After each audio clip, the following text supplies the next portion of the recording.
Well, it is the last day of this trading week, so let's see how these three popular dollar pairs are trading. I have Kiran Kowshik, FX strategist at BNP Paribas, on the line. So Kiran, let's begin with the euro dollar.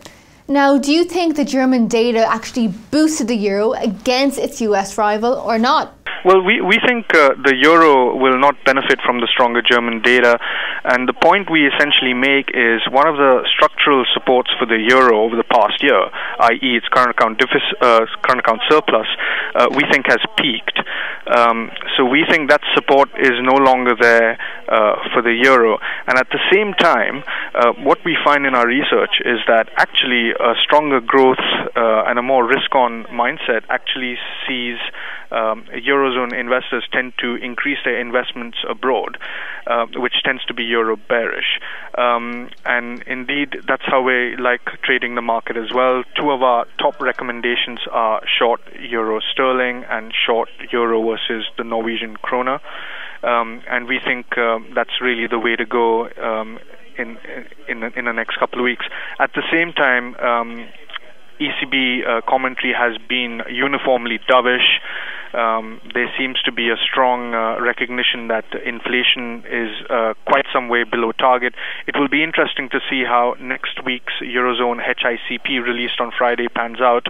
We think if it comes below 1% for another month, it should keep ECB easing expectations intact and weigh more broadly on the euro. For euro dollar, we have 3-month target of 132.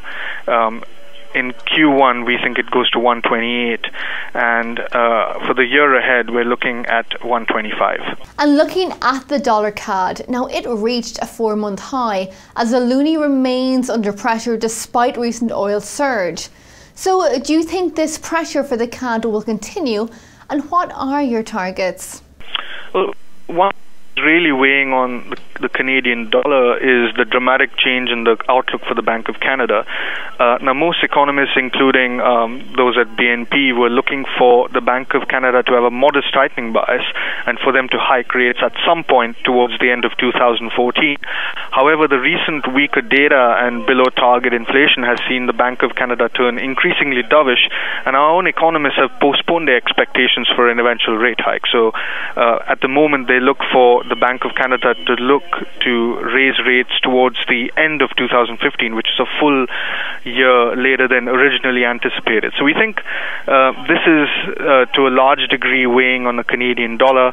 It'll be interesting to see how the currency reacts to the October inflation print due a little later today. We think softer prints could weigh more on the Canadian dollar, and that the Canadian dollar should particularly underperform both the Aussie and the Kiwi. Yeah, our targets for dollar CAD are 105 year end.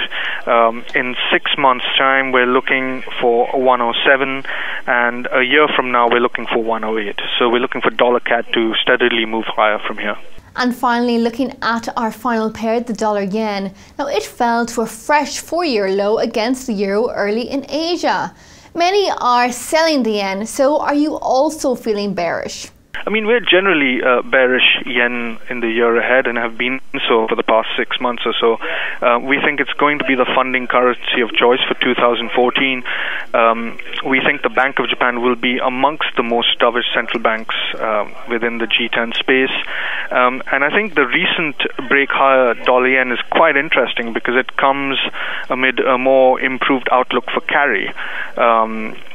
And it's interesting because it's coming in a backdrop where the outlook for the dollar is not as clear cut, right? So if you were to look at the dollar pairs, what we would say is dollar yen is probably the most convincing dollar long to have at present. In terms of our forecast, we have dollar yen at 102 by year end, which we're homing pretty close to at the current juncture.